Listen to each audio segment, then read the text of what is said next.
Breach तो हो गई थी जब यूएई ने अपना हाईएस्ट सिविल अवार्ड जो था नरेंद्र मोदी को दिया था। पाकिस्तान ने इसके ऊपर रिजर्वेशंस भी शो की, प्राइवेटली इसको कंडेम भी किया, लेकिन एक बार तो सेट हो गई थी। सो इस वक्त एक्सेप्ट करना कौन सी कोई ऐसी चीज है जिसको लेकर दोबारा एक थोड़ी तशवीश हम देखते हैं specifically on this side of the world नजर आ रही है? जी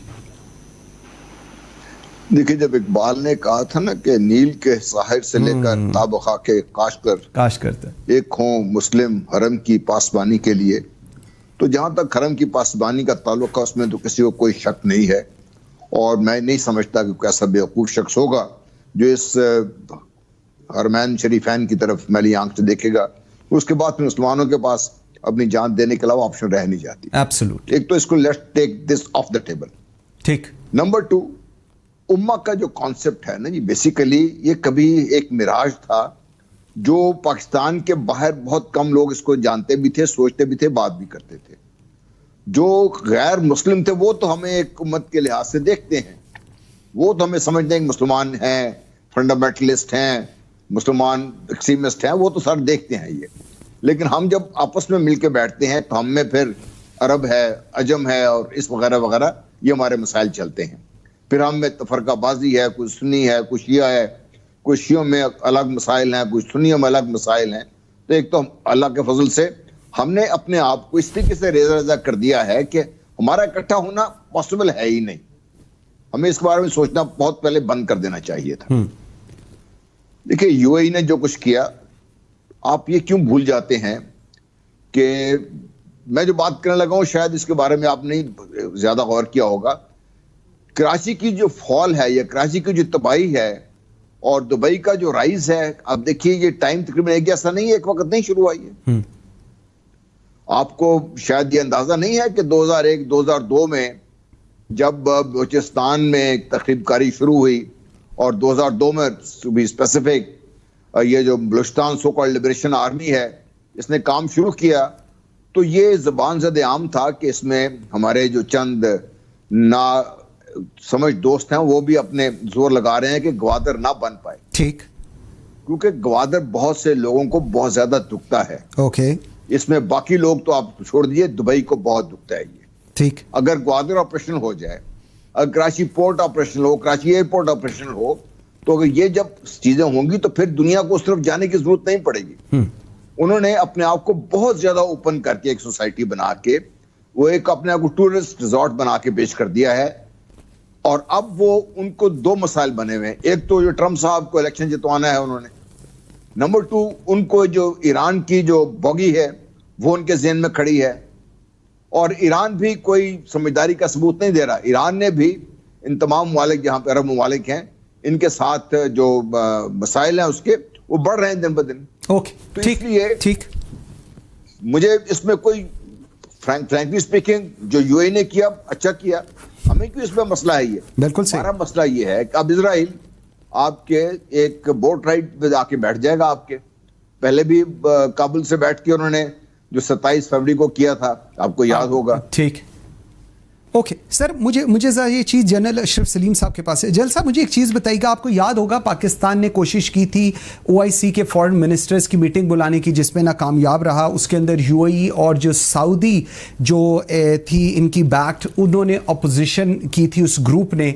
सो अब यूएई ने इसको इजराइल को एक्सेप्ट कर लिया है। सो उन्होंने दैट एक्चुअली मीन्स कि they are trying to go closer to America, because ये एक वो एक आप समझे एक थिंक टैंक है जो बताता है कि जी इस तरह one of the think tanks जिसका ये व्यू है कि जी ये सारी चीजें जो एंड कर रही हैं, जिस तरह आप भी पहले फरमा रहे थे, जल साहब भी फरमा रहे हैं, इट्स एंडिंग कि having a close tie with America and Israel is an illegitimate baby of America जिसके साथ अच्छा रिलेशन करना जरूरी है। इस पे बात यह है कि दुनिया में इस वक्त जो नई रीअलाइनमेंट्स हो रही हैं, ग्लोबल लेवल के ऊपर जो रीअलाइनमेंट्स हो रही हैं, आप उसको जरा देखिएगा कि एक तरफ अमेरिका है, अमेरिका अपनी जो सुपर पावर शिप जो है उसको लूज नहीं करना चाहता है, और वो ये भी नहीं चाहते हैं कि उनके मुकाबले में कोई और सुपर पावर दोबारा उभर के आ जाए, रशिया आ जाए या चाइना एक ऐसी सुपर पावर बन जाए जिसका इन्फ्लुएंस फार एंड वाइड हो और अमेरिका को वो चैलेंज कर सके। ठीक। तो एक तरफ वो है, दूसरी तरफ चाइना का एक ब्लॉक बन रहा है जिसमें चाइना को रशिया भी सपोर्ट कर रहा है, हो सकता है बाकी ममालिक भी उसके साथ आ जाएं। अब बात यह है कि हम देखते रहे मुस्लिम उम्मा को, हमारी बड़ी एक्सपेक्टेशन थी कि OIC ये करेगी वो करेगी। मेरा ख्याल है हमारी एक्सपेक्टेशन थोड़ी सी एग्जैजरेटेड थी, हमें इतनी एक्सपेक्टेशन नहीं रखनी चाहिए थी, जितनी हैं उतनी काफ़ी थी। मसला हमारे मुफादात हैं, मुस्लिम कंट्रीज़ के साथ हमारे मुफादात हैं, सऊदी अरब के साथ, इवन UAE के साथ हमारे मुफादात हैं। देखिए वहाँ पे बहुत सारे पाकिस्तानीज़ हैं जिनकी वजह से हमें बहुत सारा फॉरेन एक्सचेंज भी आता है, बहुत सारी यहाँ पे फैमिलीज़ हैं जिनका स्टैंडर्ड ऑफ लिविंग बड़ा अच्छा है, उसकी वजह से वो लोग पल रहे हैं। तो हमारे मुफादात ज़रूर हैं, लेकिन अभी ये जो नई सिचुएशन है इसमें देखना होगा। जन साहब ने बिल्कुल सही फरमाया कि कराची का उभरना या कराची का नीचे जाना दुबई से जब आप रिलेट करते हो, और इससे भी एक बड़ी बात पहले हो चुकी है। आपको याद होगा बैरूत एक ज़माने में बहुत बड़ा एक इसी तरह का अड्डा था, तजारती अड्डा भी था, कल्चरल वो भी था, वहाँ पे बड़ी अयाशी का अड्डा भी था वो। और वहाँ पे आपको ना बैरूत में American university of Beirut education का भी अड्डा होता था, बहुत बड़ा एक सिटी था। तो बाज़ लोग ये भी कहते हैं कि दुबई को उभारने के लिए बैरूत को तबाह किया गया। अब आप नेक्स्ट उस पर आइए स्टेज पे, it is not only Dubai, Israel ने ओमान के साथ कुछ मुआहदे किए हैं जिसमें ओमान की पोर्ट्स पे अगर इजराइल आ जाता है, दुबई में अगर इजराइल को फैसिलिटीज़ मिल जाती हैं, शिपिंग फैसिलिटीज़ मिल जाती हैं, फिर आप देखिएगा ग्वादर पोर्ट की जो अहमियत हम देख रहे हैं एज अ ट्रेड पोर्ट कह लीजिए, या आप किसी स्टेट के ऊपर आप इसको मिलिट्री पोर्ट भी कह सकते हो, जिसमें चाइना भी होगा पाकिस्तान के लिए। अभी आप देखिए कि इस सारी को जब आप ज्योग्राफी को देखते हैं ना, तो फिर ओमान से, दुबई से, उधर इंडिया है, इन सारी जगहों से बहरा अरब के अंदर हमारे लिए ऑपरेशंस, खा वो naval military operation, maritime operations हो या तजारती ऑपरेशंस कह लें, वो दोनों उसमें डिफिकल्टीज वो क्रिएट कर सकते हैं। बिल्कुल ठीक। मकसद ये है कि इसमें आगे पाकिस्तान को बहुत एहतियात से चलना होगा।